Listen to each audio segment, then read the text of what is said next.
Alexis Sanson. Oui, en fait, en restituant là, ce que tu viens de dire, on verra ça en commission tourisme. Ce qui est restitué est restitué. Par contre, sur ceux, les gîtes dont les avis ne sont pas favorables, donc tout ça, ça reste communautaire. C'est la commission tourisme qui va travailler sur le devenir de ces équipements communautaires. C'est bien ce que je pose comme question, on va en discuter. Ah, bien sûr. Oui, parce que... oui, parce que moi, toi qui fais partie de la commission tourisme, tu sais bien que l'avis de la commission tourisme, c'était que ça redevienne communal. Donc on ne va pas, voilà, la commune, soit dont acte, la commune ne les prend pas, mais nous on va travailler pour savoir ce qu'on en fait du coup. D'accord. Est-ce qu'on les met en gestion privée, est-ce qu'on les vend, qu'est-ce qu'on en fait? Parce qu'on n'a pas vocation à gérer ces équipements-là comme on l'a dit. Et là, Catherine a ouvert la porte à une autre problématique importante qui est celle de la cession, une partie de notre patrimoine pour lesquels on n'a pas vocation à rester propriétaire. Ça, ce sera le deuxième travail qui sera effectué par la suite. C'est ce que je voulais savoir. Voilà. C'est pour ça que la première étape, c'était de poser la question aux communes afin de savoir si elles souhaitaient reprendre la gestion des équipements. Bien, alors est-ce que c'est clair sur la liste? C'est bon? Je vous propose de voter. Alors il faut...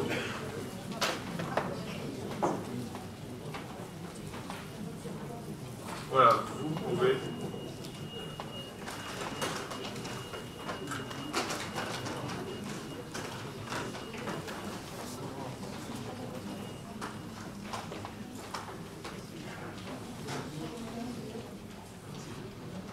Alors, on est confronté à un problème qui était déjà,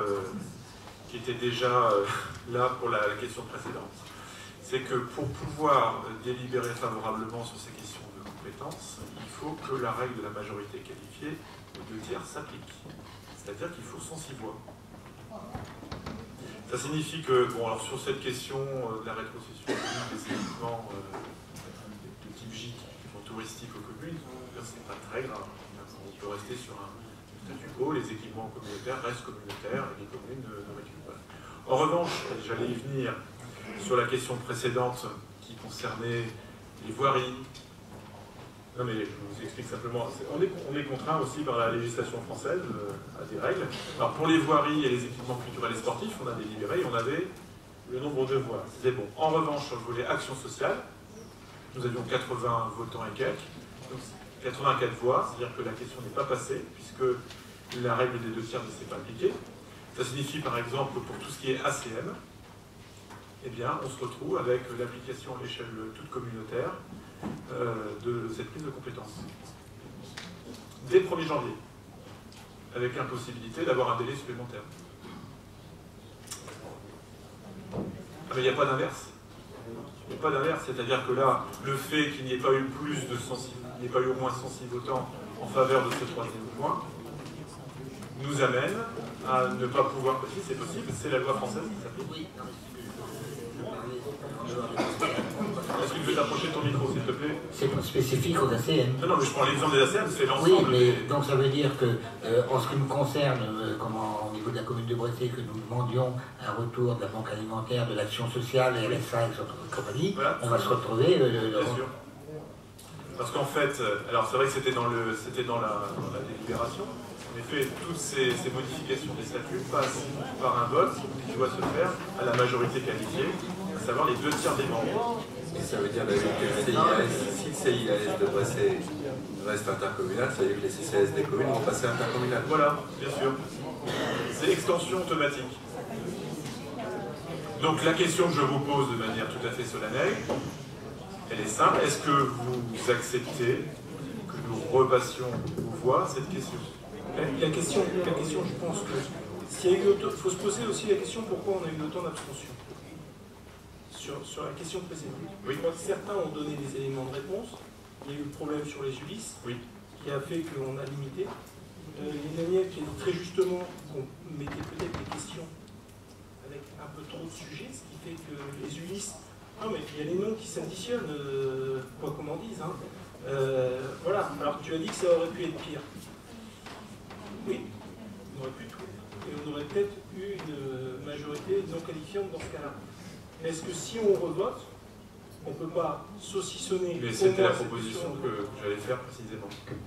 Bon, sachant que sur la question numéro 3, donc le point 1 et le point 2 sont passés sans difficulté, et que sur le point 3, donc action sociale, on pourrait en effet avoir deux sections. Une première section enfance-jeunesse, donc sur le vote qui concerne notamment les ACM, et là ça pose une vraie question, une mise en application du 1er janvier d'une compétence qui serait communautaire élargie à tout le territoire, qui est impossible, ingérable.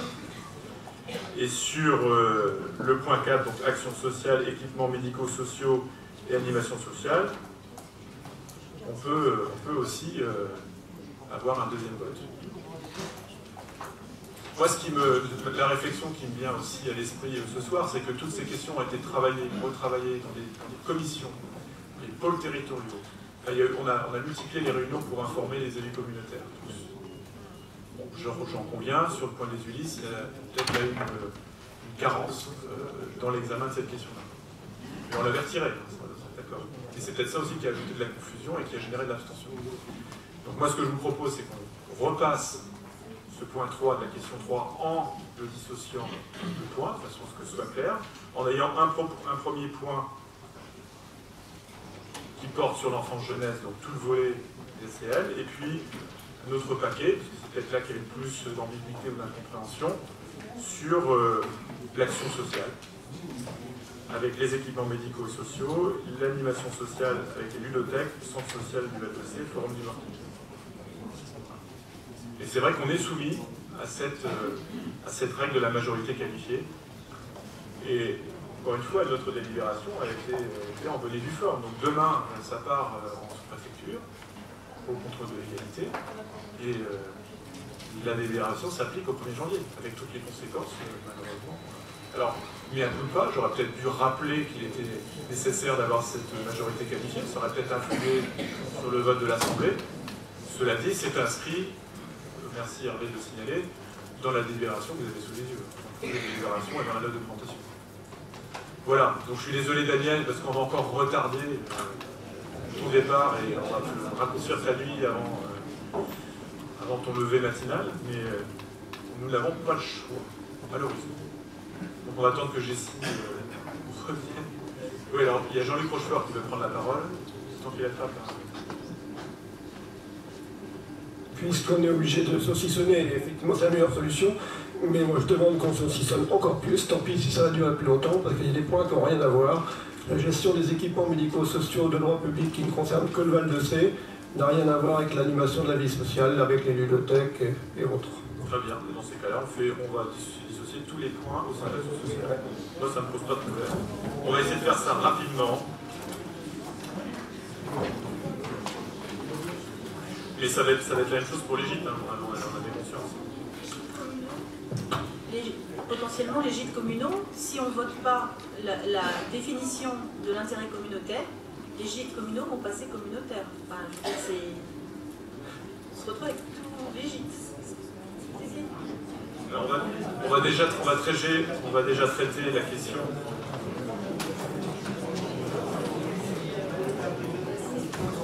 David.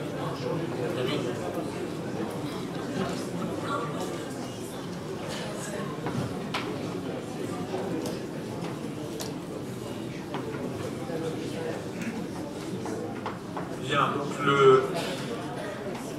on est en train d'organiser les écrans de façon à repasser dans l'ordre chacun des votes.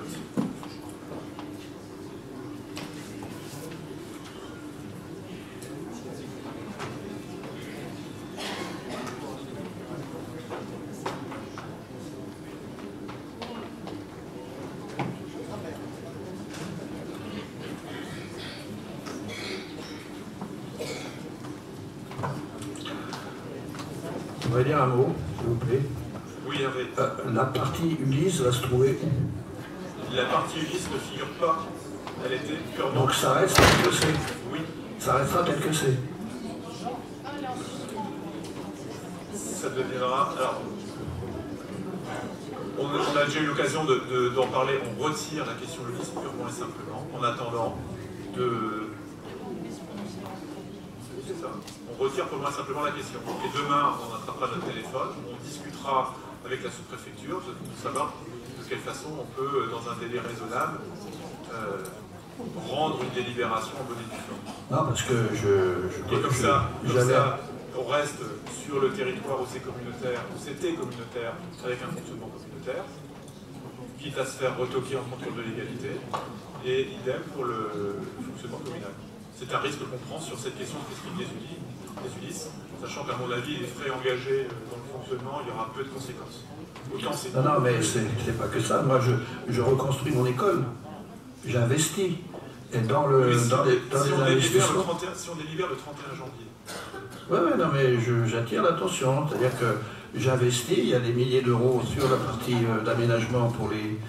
D'ailleurs, c'est pas une classe, ça n'existe pas, les classes ULIS. C'est un dispositif dont certains enfants bénéficient pour être scolarisés dans les classes normales. C'est ça le sens des ULIS. Donc, voilà, j'attire l'attention là-dessus, c'est tout.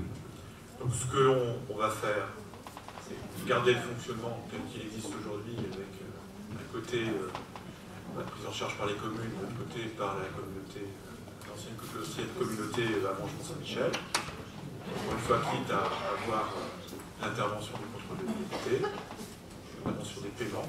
Voilà. Et on redélibérera précisément sur ce point-là le 31 janvier de l'année prochaine. Donc là, ce que je vous propose, c'est qu'on passe au vote point par point, de façon à être dans les clous. Donc on va commencer sur le volet petite enfance, si vous voulez bien. Voilà, vous pouvez voter.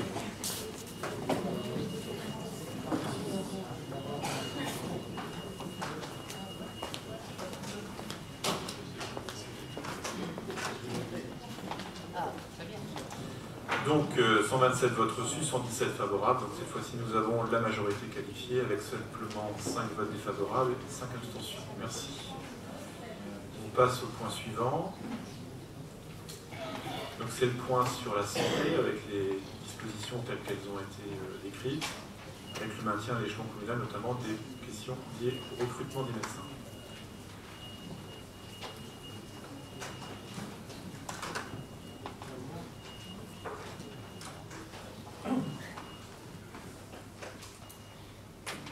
Donc 127 votes reçus, 116 votes favorables, 5 défavorables et 6 abstentions. Donc là, cette fois-ci, nous avons bien la majorité qualifiée. Sur le point suivant, donc avec le volet personnes âgées, avec notamment l'adhésion au CLIC.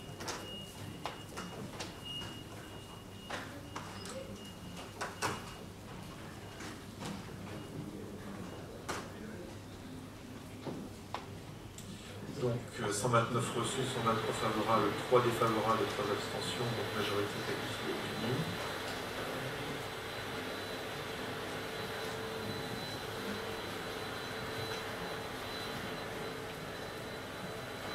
Sur la jeunesse, nous irons également.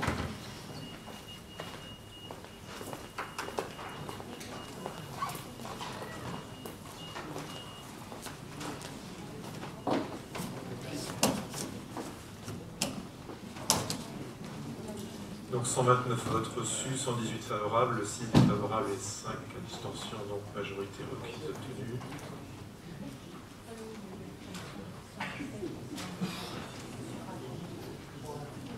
À présent sur les équipements médico-sociaux.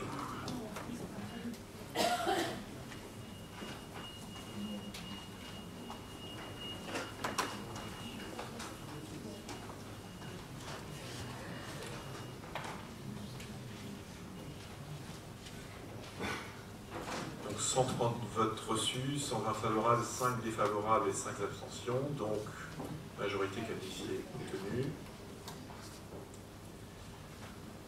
Sur le volet animation, la vie sociale.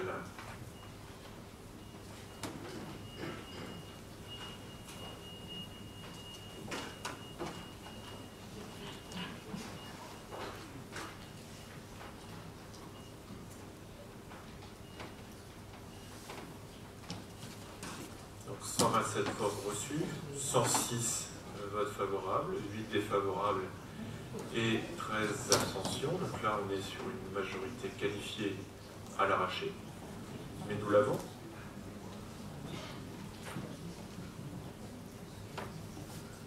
Et c'est tout. Voilà. Écoutez, je vous remercie de votre patience, de votre compréhension. Alors Catherine, là je te laisse la main. J'ai peut-être zappé quelque chose. Du coup, la banque alimentaire, c'était dans quoi? Des délibérations sociales.